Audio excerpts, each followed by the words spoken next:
आप सभी को शुभ दीपावली। अंधकार पर प्रकाश की विजय। अमावस्या के दिन दिवाली होती है। अमावस्या यानी घोर अंधकार, और उसमें हम दीप का प्रकाश प्रज्वलित करते हैं। मैं भगवान से प्रार्थना करूंगी कि हम सब के जीवन में दीप की तरह प्रकाश प्रज्वलित हो और वह हमें आशीर्वाद दें। क्या हुआ था दिवाली के दिन, सभी जानते हैं। ये तो राम जी आए थे 14 वर्ष के वनवास के बाद, इसलिए दिवाली मनाते हैं उनके आने की खुशी में। बिल्कुल सही, लेकिन कुछ और भी है। इसी दिन भगवान महावीर का निर्वाण हुआ था। मोक्ष दिवस है दिवाली वाला दिन। पांडवों की वापसी, पूरे 12 साल का जब उनका वनवास पूरा हुआ, वे भी इसी दिन आए थे पांडवों, तो इसी की खुशी में दीपावली मनाई जाती है। राजा विक्रमादित्य का राज्याभिषेक हुआ था दिवाली वाले दिन। और दक्षिण भारत में दिवाली को भगवान कृष्ण के द्वारा नरकासुर पर विजय दिवस के उपलक्ष्य में मनाया जाता है। और आज ही के दिन, क्योंकि कई मनवंतर होते हैं, यानी कई युग होते हैं, उन युग में सतयुग, त्रेता, द्वापर, कलयुग, ये सब युग रिपीट होते हैं।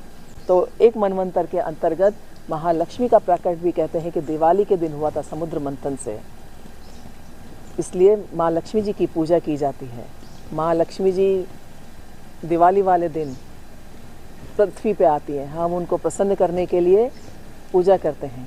और चूँकि भगवान विष्णु निद्रा में है, अभी योग निद्रा में है, जो देव उत्थान एकादशी के दिन उठेंगे, इसलिए वो अपने दत्तक पुत्र श्री गणेश के साथ आती हैं, जिनकी हम गणेश लक्ष्मी जी की पूजा करते हैं।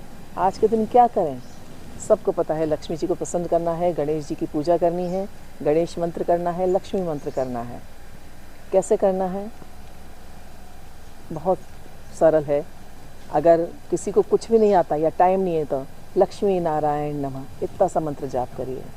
और इसके अतिरिक्त ओम श्रीम ह्रीम श्रीम कमले कमलालय प्रसीद प्रसीद श्रीम ह्रीम श्रीम ओम महालक्ष्मी नमः, इस मंत्र का जाप करें।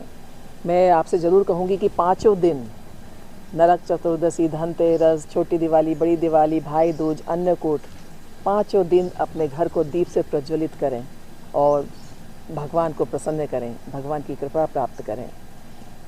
मिठाइयाँ बनाइए, माँ लक्ष्मी को मिष्ठान तरह तरह के, कम से कम 5 मिष्ठान, 5 फल जरूर अर्पित करें। धान का समय है, नई फसल है ये, इसलिए माँ लक्ष्मी को धान प्रिय है, क्योंकि धान में लक्ष्मी जी का वास माना गया है। तो खील बताशे इन सब का भोग लगाइए और दिवाली मनाइए। शुभ दिवाली।